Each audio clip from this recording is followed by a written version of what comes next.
Napakatakila ho ng ating Panginoon. Dito ba? Sa bawat bigati, naging may tagumpay ang binibigay sa atin. Tulad ng sinabi sa awit. Sino ang naka-attend na gabi dito? Taas ang kamay. Napagpala po ba kayo sa buhay ni Dolphy? Tingnan nyo nakulong siya ng almost 2 decades, almost 20 years. Pero walang kasalanan, magkasama sila ng Dolphy Sr. nung nangyari yung sunog. Pero hindi yun nangyari, nakulong siya for almost 20 years. Ngayon, nung nakalaya siya, anong sabi ni Dolphy? Maalala niyo po, at naalala ko yun, ang sabi niya, akala ba natin tayo ay malaya? Ang sabi niya, ang pinakamatinding kulungan sa buhay ng tao ngayon, nasa labas ka nga, hindi ka nga nasa loob ng kulungan. Pero, nakakulong ka saan? Sa kasalanan. Yan ang pinakamatinding kulungan. Sinabi niya, yung mundo na ito, hindi natin namamalayan, nakakulong pala tayo. Noong hindi pa natin nakikilala ang Panginoon. Ganun ang nangyari sa buhay ni Dolphy. Kaya nung nakakalala siya sa Panginoon, na-realize niya na ang tunay na kulungan, yung kasalanan. Amen? Yung bisyo, lahat yan. Ano pa?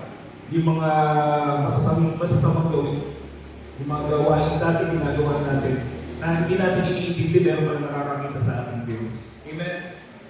Alam niyo, matwiran ng tao ngayon, sabi nila, life is short, so ano kailangan gawin? Be happy. So, magsaya, kumain, matulog, magsaya, kumain, matulog, magsaya. Yan ang sinasabi ng tao. Kasi bakit? Sabi nila, maikli lang ang buhay. Totoo, maikli ang buhay. Pero alam niyo ba, yung ikli ng buhay, dapat maunawaan natin kung ano at dapat saan, kung saan dapat natin gamitin yung buhay natin. Amen? Nakaalala niyo yung kwento ng mayaman at noong pulubi. Yung mayaman, walang ginawa kundi magsaya. Ubusin yung pera. Araw-gabi, nag-iiwang sila, may inom, puro karangyaan. O yan ang sinasabi ng tao, may ilig lang ang buhay. So nagpakasaya na nagpakasaya yung mayaman. Samantalang si Lazaro ng pulubi, wala halos hindi na nga nagbibiling yung tao sa kanya, sa sakit. Yung balat niya, yung kung ano-ano tubo-tubo, wala siyang makain. Ang kinakain lang niya mumo na nanggagaling sa mayaman. Life is too short. So ano nangyari nung mamatay pareho, yung mayaman at yung pulubi? Saan napunta yung si Lazaro? Na doon sa Abraham Poso, nasa langit. Pero saan napunta yung mayaman? Saan po? Sa impyerno. Life is too short. Maikli lang ang buhay. Marami ngayon, usong-usong, marami ngayon mga sikat na artista na matay. Magkakasabay halos eh. Sino nakakilala ng Pilita Morales? Inabot mo pa yun, Brother Manel? Oo, inabot mo ba? Pilita Morales. Pilita Morales. Nagkikautan, Justin. Pilita Morales. Pagkatapos ng ilang araw, susunod naman si Nora Honor. Sino nakakilala kay Nora Honor? Sino yung mga Noranian? Kapilo Pinagindigan mo na Bilmahan na ako Alam niyo ho, tingnan niyo. Itong mga taong ito, namuhay ng sikat. Sino ba hindi makakakilala sa kanila? Lagi silang laman ng telebisyon. At ng mga sikat na pelikula. Namuhay din sila ng kamayaan. Pero tingnan niyo, iisa lang ang pupuntahan ng tao. Diba? Lahat tayo mamamatay. Lahat tayo mapupunta doon sa nakikita na sa video. RIP. Lahat yan. Magkakaroon tayo ng barkang. RIP, walang exempted. Walang X-Men. Yung X-Men hindi namamatay yun eh. Wala. Lahat ng katawan natin ito, mamamatay. Life is too short. Kaya intindihin natin mga kapatid, na sa buhay nito, ano kaya ang mahalagang gawin natin doon sa pagkaikli-ikli ng buhay na binigay sa atin ng Panginoon sa lupang ito. Kung sinasabi ni Dolphy, na ang tunay na kulungan, yung daigdig na ito, ano ang dapat natin gawin. Sige ho, ang title ko ng ating pag-aaralan, Follow and Serve Jesus. Follow and serve Jesus. Sundan, ano pa? At maglingkod kay Jesus. Amen? Tayo maghati at samantalang tumayo. Basahin mo natin ang 1, ang kabanata po ay 12, ang talata po ay 26. John chapter 12, verse 26. Ito po ang sinasabi. Ang naghahanap na maglingkod sa akin ay dapat sumunod sa akin. At saan man ako naroon, ay naroon din siya. Paraling man ng Ama ang sino man naglilingkod sa akin. Tayo po lahat ay umuko at manalangin. Panginoon, sa umaga na ito, maraming salamat po, Diyos, sa inspirasyon na pinagkakalog mo sa bawat isa sa amin. Hindi po aksidente ang oras at panahon ito. Ito po'y tinalaga mo upang minsan pa maahayag, Panginoon, ang iyong kapangyarihan, ang iyong kadakilaan. Hinihiling namin, Panginoon, na tanggalin mo po yung mga balakid sa aming mga isipan, sa aming mga puso ngayong umaga. Inisip ko po ang aming buong katauhan upang malayang dumaloy ang iyong salita sa aming buhay. Maunawaan po namin ito at maisabuhay, O Diyos. Maraming salamat, Panginoong Jesus. Ito po ang aming dalangin sa pangalan ni Jesus. Amen. Tayo po lahat ng mga kaupo. Follow and serve Jesus. Dito sa talata na ito, bibigyan ko lang mo ng 3 diin, yung 3 puntos. Una sa lahat, the call to serve and follow Jesus Christ. Dalawa yung verb. Ano una? Call to serve and then follow. To serve and follow. Ang sabi ko sa salita, whoever serves me must follow me. Ang naghahangad na maglingkod sa akin ay dapat sumunod sa akin. Iyon ang sabi ni Jesus. What does it mean to serve Jesus? Ano ba ang ibig sabihin na tayo'y maglilingkod? To serve. Ano ba ibig sabihin ng to serve? Alam niyo po, sa aming maliit na restaurant, kami lahat, ang tawag namin sa sarili namin, mga service crew. At kapag may dumadating na customer, anong gagawin natin? Lilingkuran. Hindi ba? Wala pa akong nakita na isang restaurant, yung mga servidora, sila yung naglilingkuran. Kabay, wala nagpapasok ng customer doon. Diba?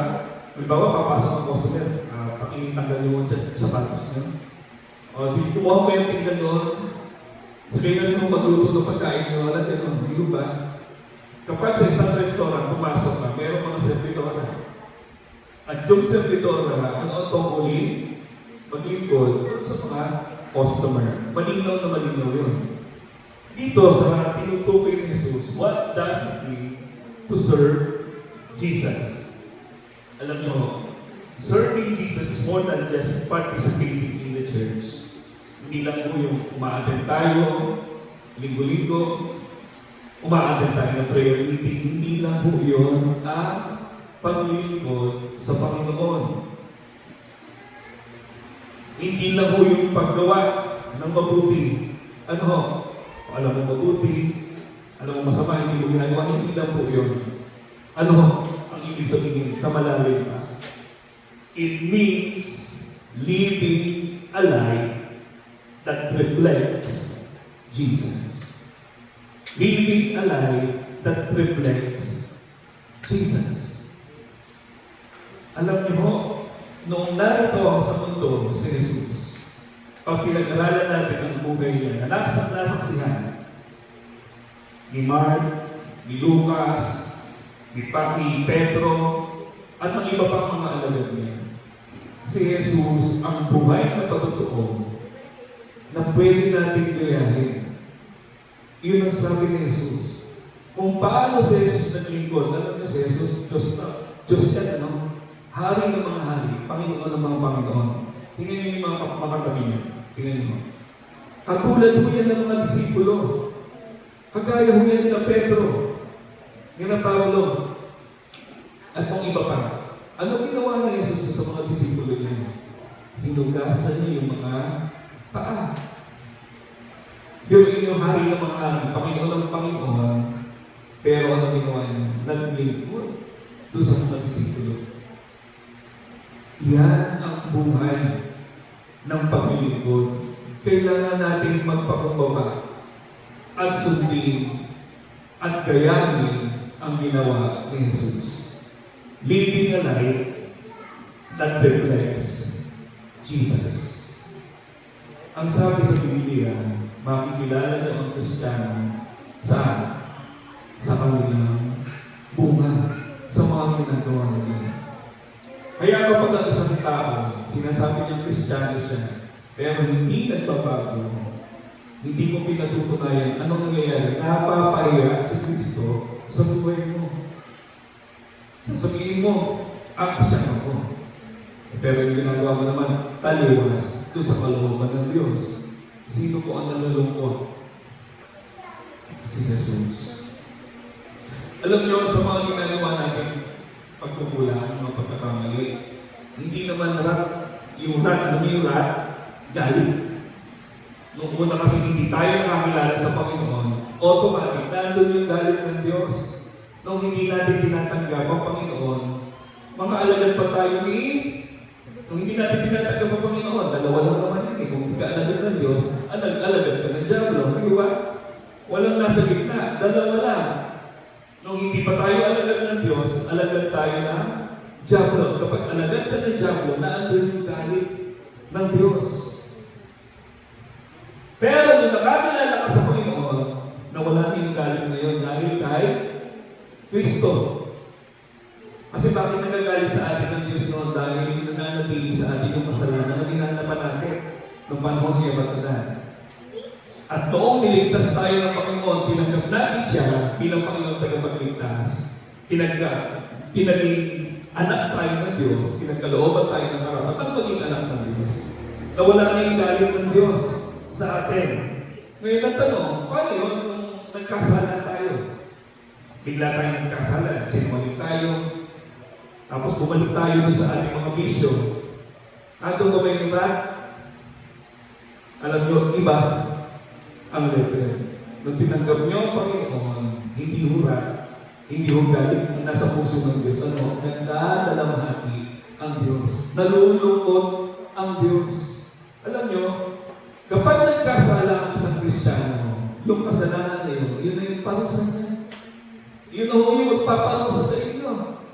O tingnan nyo, kung ikaw'y Kristiyano, pagkatapos ngayon isa kang ama ng tahanan, nagkaroon na ng pangalawa, pangatlo, asawa. So, tatlong asawa. Alam nyo parusa yan. Bakit? Tatlo ang biyanan mo. Yung isang biyanan pa naman, isang parusa na. Di ba? Alam nyo kayong gumagawa na ipaparusa sa inyo. Kaya kapag gumawa ka ng kasalanan, hindi na kailangan na parusahan ka ng Diyos. Yung ginawa mo kasalanan, parusa na sa iyo. O di ba? Tayong mga Kristiyano, every time na nahuhulog tayo sa kasalanan, iyon yung nagpaparusa sa atin. At huwag natin hayaan na dayaan tayo ng Diablo. Kasi yun ang gusto ng Diablo eh. Yung mga Kristiyano tumanggap sa Panginoon, laging bagsak, laging talunan. Kaya sa atin, bilang mga Kristiyano, isa lang ang hihig. Ano ba sabi niya? Serve and follow. Jesus, alam niyo kapag sumunod tayo kay Jesus, hindi tayo maliligaw ng landas. Sigurado. Amen? Buhat pa noong Old Testament, New Testament, at sa mga men of God na tinatawag, lahat na sumunod kay Jesus, hindi napahama. Amen? Ewan ko sa mga tao ngayon, no? Ito na yung Biblia, maliwanag na sinasabi na ang daan, ang katotohanan at ang buhay si Jesus, pero kung saan pa lumilis. Bakit? Bumibigay sa pagsubok, bumibigay sa tentasyon at kaaway. Kaya ano nangyayari? Yung buhay laging bagsak. Amen? Sino ba walang problema? O, tingnan nyo ha, lahat tayo may problema. At kahit kung hindi Kristiyano, may problema. Kung wala kang Kristo sa buhay mo, lugi ka. Sabihin mo sa katabi mo, kung wala kang Kristo sa buhay mo, lugi ka. O. Eh, saan ka pa? Eh, pareho naman pala may problema kung wala kang Kristo at may problema ka rin kahit may Kristo ka. Ano pinagkaiba? Pareho may problema, di ba? Pero kapag meron kang Kristo, meron kang pag-asa at may tagumpay ka sa problema. Amen? Yun ang kaibahan kapag na may Kristo ka. Basahin natin ang Colossians 3:23-24.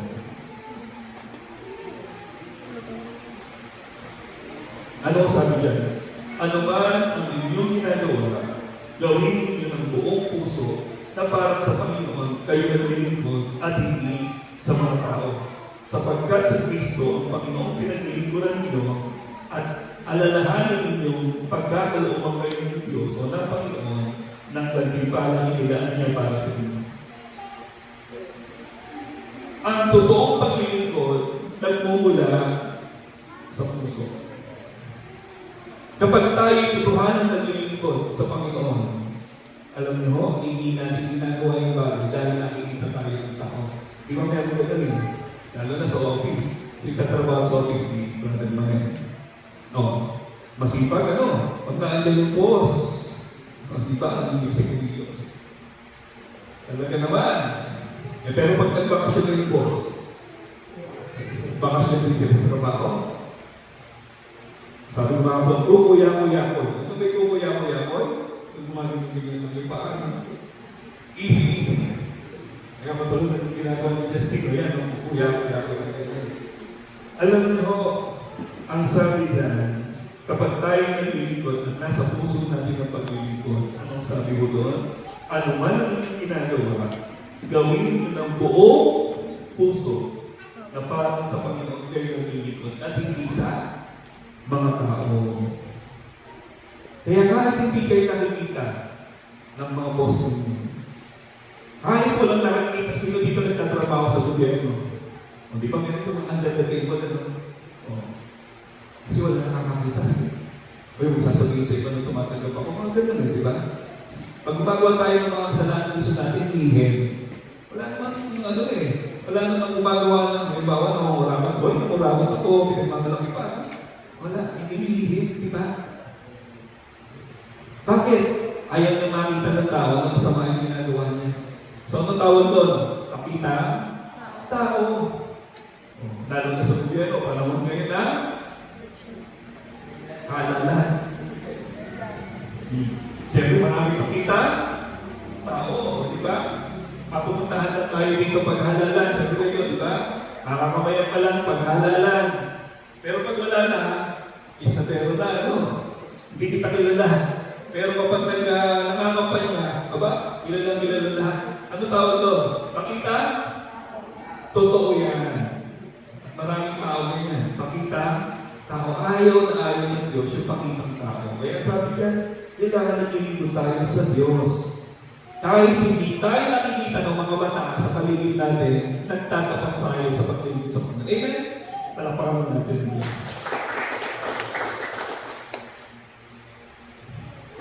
Tingin mo sa Matthew 6:1.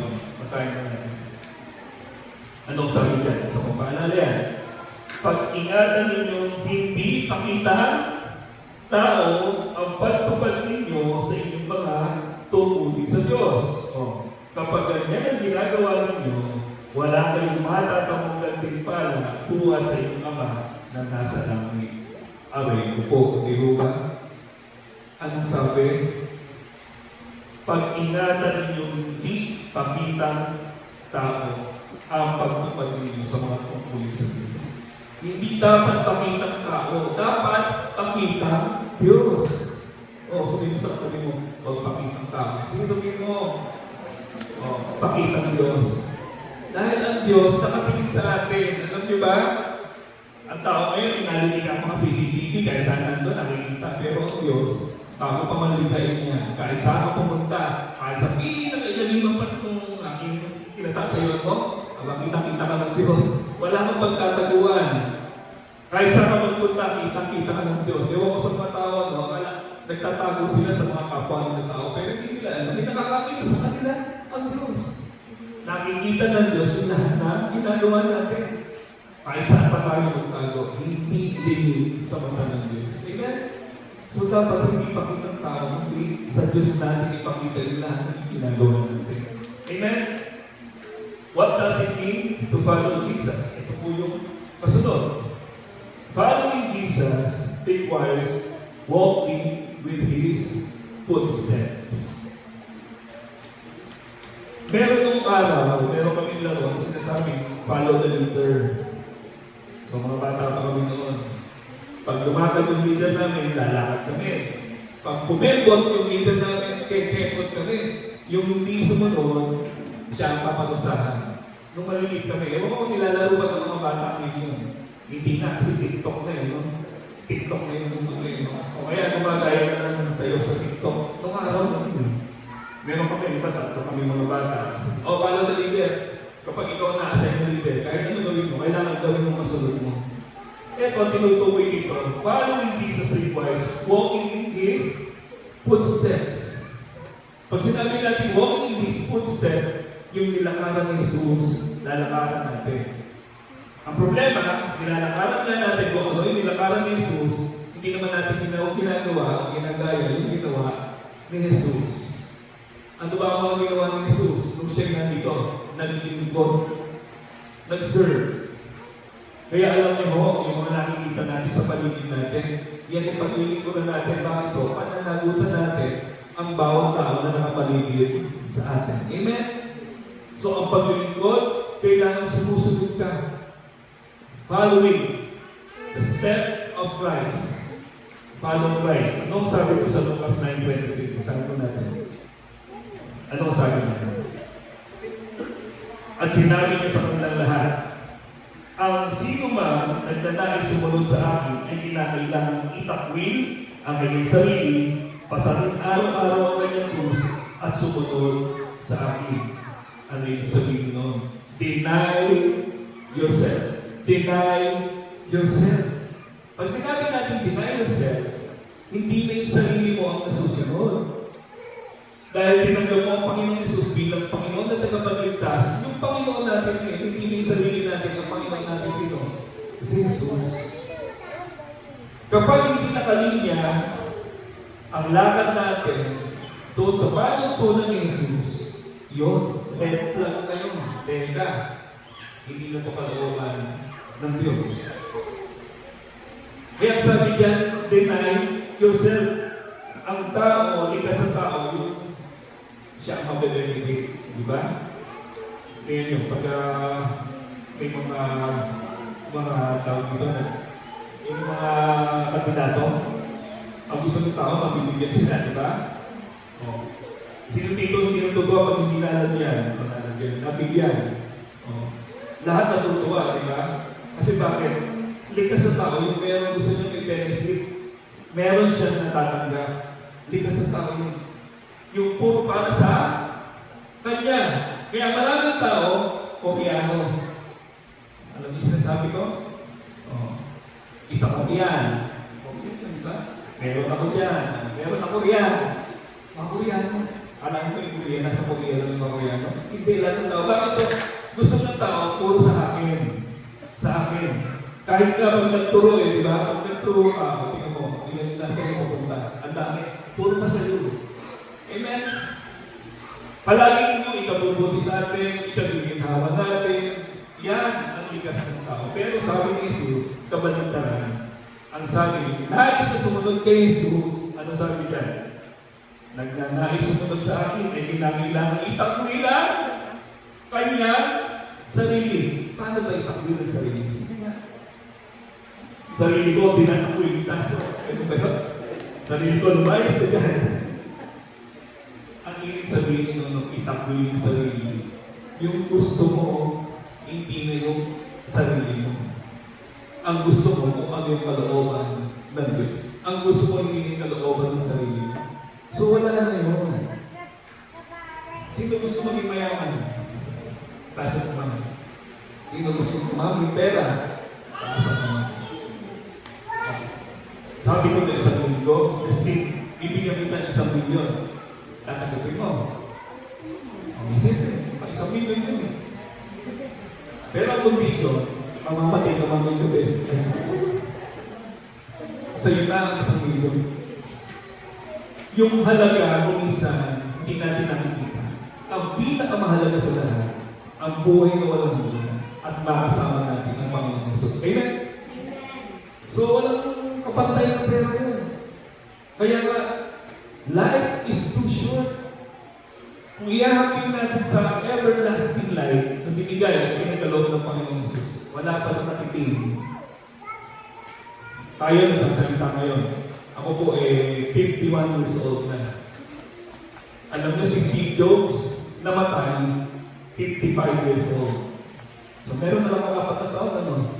Kung babasihan ko ang buhay ni Steve Jobs. Life is too short. At kahit ano gawin natin, Nanay Glo, kahit ano gawin natin, tumatakbo yung araw. Ano na ho ngayon? June, mag-June na tayo na 2025. Ang bilis mo ng panahon. Ilang tulong na lang, Pasko na naman. Hindi mo ba? Ang bilis. Meron ba nakapigil ng araw? Wala. Brother Abraham, di ba? Oh, sino pa mga walang asawa? Amen. Kailangan huwag mahuli sa biyahe. Bakit? Life is too short. May ilang panahon. Lumalakad ang panahon, hindi natin namamalayan. Pagdating ng araw, makikita natin, lalaking na pala ang pag-isili. Kailangan maintindihan natin at maunawaan natin ang pinakamahalaga sa buhay, makasama si Kristo at magkaroon ng relasyon kay Kristo. Amen? Pangalawa, the promise of Jesus' presence. Ang sabi ko sa talata na binasa natin, yung big verse natin, at saan man ako naroon, ay naroon din siya. The promise of Jesus' presence. Kapag tayo ay naglingkod at sumunod kay Jesus, ang pangako ni Jesus, hindi ka niya iiwan, hindi ka niya papapayaan. Laging kasama mo si Jesus. Ano ang sabi doon sa Matthew 28:20? Ito, utos ni Jesus. Sabi niya, turuan ninyo sila sumunod sa lahat ng inuutos ko sa inyo. Tandaan ninyo, ako'y laging kasama ninyo hanggang sa katapusan ng panahon. May limit ba? Wala. Kapag sinamahan tayo ni Jesus at dahil naglilingkod tayo sa Panginoon, kapag sinamahan tayo, walang hanggan. Hindi tayo iiwan, ipapabayaan ng Jesus. Amen? Palakpakan mo natin ang Diyos. Merong pagpapala sa presensya at relationship natin sa Diyos.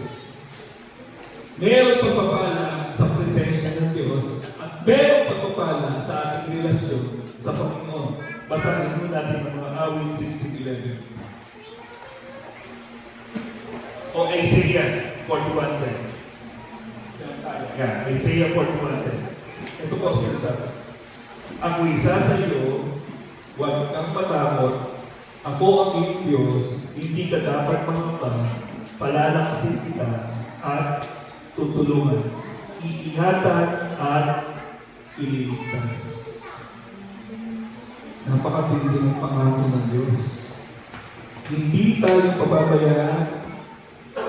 Hindi tayo hahayaan ng Diyos. Ililigtas tayo, iingatan tayo. Kaya ang sabi ng Diyos sa atin, huwag tayo mangamba at huwag matakot.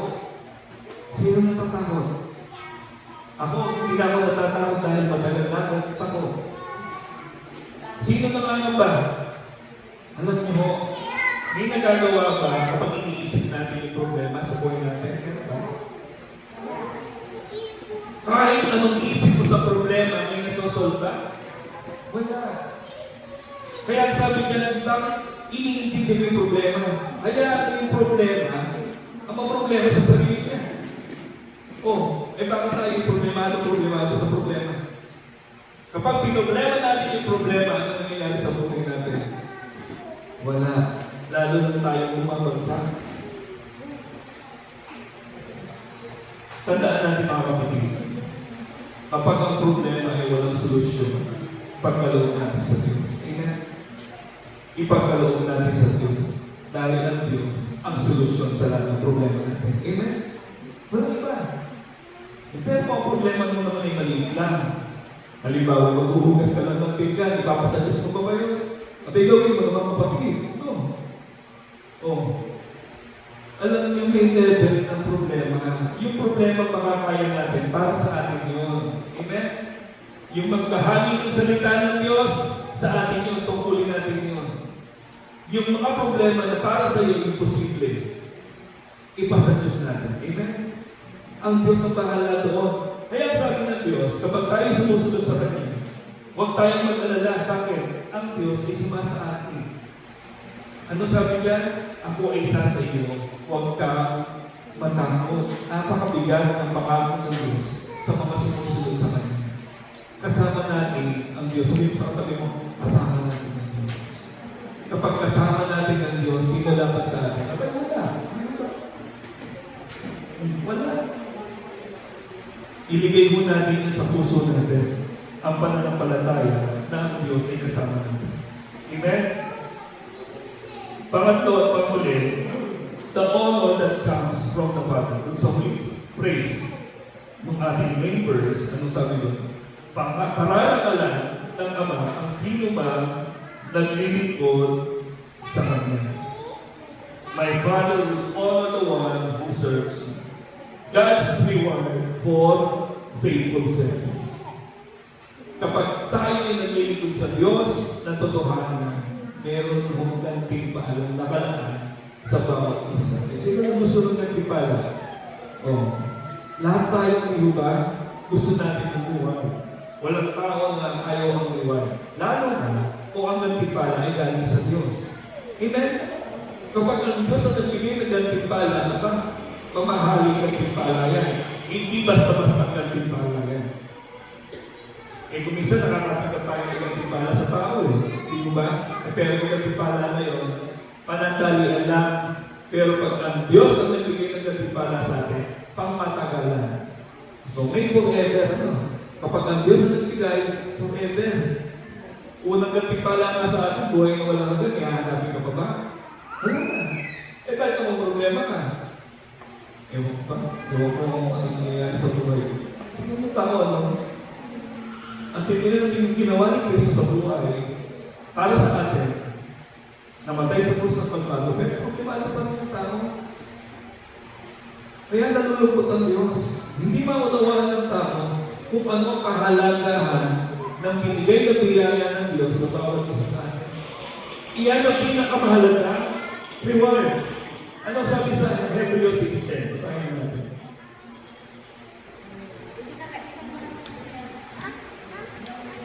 Hebreo 6:10. Hebrew 6:10. Ano sabi yan? Makatarungan ng Diyos, hindi niya malilimutan ang inyong ginawa at ang pagmamahal na inyong ipinakita hanggang ngayon ipinapakita sa pamamagitan ng paglilingkod ninyo sa mga hinihilang ng Diyos. Ano sabi niya? Makatarungan ng Diyos, God is just. Hindi niya malilimutan ang inyong ginawa. Kahit maliit na bagay lang ang ginawa natin para sa Diyos, nakikita niya yan. Amen? Nagmamarka yan. Kaya alam niyo, maliit at malaking bagay na paglilingkod sa Panginoon, hindi makakalimutan ng Diyos niya. Ang tao nakakalimot pag ginawa mo na mabuti. Di ba? Gawa mo ng 100 mabuti, nagkamili ka ng 1 beses, ano natatandaan? Yung isang mali. Di ba? Nakalimutan na yung marami mong ginawa mabuti. Pero ang Diyos, kahit isang mabuti na ginawa mo, na hindi nakakalimutan ng Diyos, natatandaan ng Diyos siya. Amen? Kaya ano pang dapat natin gawin? Maglingkod tayo ng buong puso sa Diyos dahil lahat ng ginagawa natin, alam ng Diyos. Amen? Ano sabi din sa 1 Corinthians 15:58? Basahin natin. Unang Korinto 15:58. Kaya nga, mga minamahal mo kapatid, ano sabi dyan? Magpakatatag kayo at huwag matinag, maging maging masipag kayo palagi sa paglilingkod sa Panginoon dahil alam niyo hindi masasayang ang inyong pagpapagal para sa Kanya. Amen? Palakpakan mo natin ang Diyos. Dapat pa po bang ipaliwanag yan? Hindi na. Ang liwaliwanag at sabi niya, magpakatatag kayo at huwag matingnan. Maging masipag. Kaya walang Kristiyano, tamad. Ang lahat ng Kristiyano, masipag sa paglilingkod. Alam niyo yung masipag, mayroong pakilipat na kagalakan. Masipag ka ba? Nakasibangat naman yung mukha mo. Di alam niyo. Kailangan tao sa puso. Di ba? Sino mga nanay dito? Maraming mga nanay. Kapag anak niyo, inutusan niyo. Pagtas nagdadabo. Nagwawalis. Pati pinto. Pinapanggap. Ang ingay ito. Wawalisin mo. Ang ingay nagdadabo. Kasi bakit matutuwa ba kayo? Hindi. Sumusunod ka. Pero, nagdadabo naman. Ang paglilingkod natin, nagsipag kayo na mayroong kagalakan. Amen? Anong sabi diyan? Dahil alam niyo hindi masasayang ang inyong pagpapagal para sa Kanya. Amen? Yung pagpapagal natin, maikling panahon. Sabi natin kanina, life is too short. At kung nagpapagal na tayo, yung pagpapagal natin, short lang din. Ayaw nyo nun? Di ba? Kumisan kasi, pag nakita natin life is too short, ang gusto natin, pang sarili. Ay, konti na lang yung panahon. Ubusin ko yung panahon ko sa pagsasaya. Hindi mali. Balik rin natin. Life is too short. Magpagal tayo dahil konti lang yung panahon na pagpapagal natin. Ang susunod, buhay na walang hanggan. Asiglahan na pang walang hanggan. Amen? So alam mo yung ginagawa ng Diablo? Binabaliktad niya yung prinsipyo para hindi niyo makita kung ano ang pinakamahalaga sa buhay ng tao. Babaliktad niya ninyo. Tingnan niyo logic, konti na lang ngayong panahon, ang ginagawa ng tao, inuubos pa sa walang isa-isa. Ubusin natin yung ating tinang panahon sa paglilingkod sa Panginoon. Amen? Sapagkat lahat ng ginagawa natin, hindi mawawala na sa isa. Palampakan natin. Tayo po natin manalangin. Panginoon, maraming salamat po sa salita mo, O Diyos, sa inspirasyon, Panginoon, ng mensahe mo sa bawat isa sa amin. Panginoon, humingi po kami ng tawad, Panginoon, sa mga nagawa namin, Panginoon. Lord, hindi po kami maging masigla sa paglilingkod sa iyo at madalas, Panginoon, nakakalimutan na namin sa isang araw, O Diyos. Panginoon, buksan mo ang aming mga puso, O Diyos. Tamnan mo, Panginoon, ang pananampalataya, Panginoon, na hindi mapipili. Lord, palakasin mo ang bawat isa sa amin, O Diyos. Sa iyo namin inaali ang aming buhay. Sa pagkakataon ito, O Diyos, kayo po ang gumawa sa amin, Panginoon. Lord, sundin namin ang kalooban mo, huwag yung aming sarili, O Diyos. Tinataas namin sa iyo ang aming buhay. Isang buhay na naglilingkod at sumusunod sa iyo ng tapat. Sapagkat ito po ang nais nyo sa buhay namin. Ang mapaglingkuran namin kayo ng tapat at ang aming bukas. Maraming salamat sa iyo, Panginoon, sa mensahe ng ngayong umaga. Panginoon, gamitin namin ito sa aming pang-araw-araw ng buhay. Maihayag ang iyong kadakilaan, maibahagi, Panginoon, ang kaligtasan aming tinatamo, Panginoon, sa iyong pangalan. Maraming salamat. Ito po ang aming dalangin sa pangalan ni Jesus. Amen.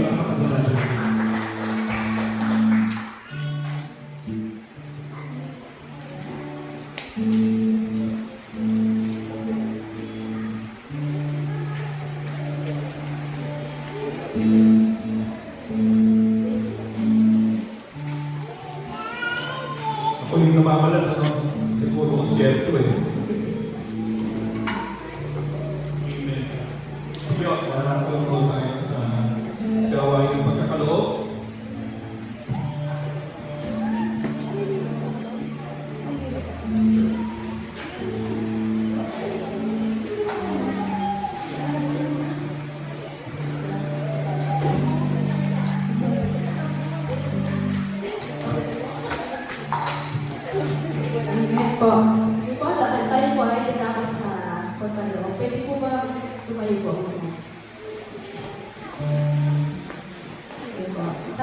dito sa Lucas 6, verse 38. Magbigay kayo at kayo bibigyan din. Gustong takas, siksipin at umaapaw pa. Ang ibibigay sa inyo. Sapagkat ang panukat na ginagamit ninyo sa iba ay siya rin gagamitin panukat sa inyo. Amen. Sige po, ipanalangin po natin ang ating pumulungan. O yes, Lord at Panginoon, maraming salamat muli, Lord, sa buhay, Panginoon, at pag-asa na patuloy mo ibibigay sa bawat isa sa amin, Lord God. Panginoon, dinadalangin namin, Lord, itong aming kalawang Panginoon.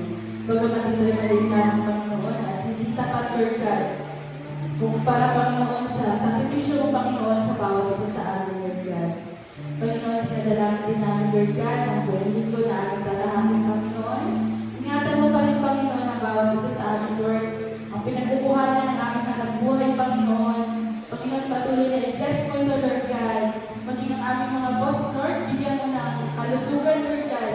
At huwag magkasakit, Lord God. Panginoon, pinataas ko rin sa iyo, Lord God, ang mayroong mga sakit at karamdaman, Panginoon. Patuloy, Panginoon, hipuin mo, Panginoon, ang iyong banal na kamay, Lord God, ang bawat isa sa kanila, Lord God, upang maisan, Panginoon, ang anumang pagsakit na kanilang nalalaman, Panginoon. At Panginoon, nagpapasalamat kami, Lord, sa mga blessings, Lord God, na ipinagkaloob mo sa bawat isa sa aming Panginoon. At ang lahat ng ito, pinataas namin sa langit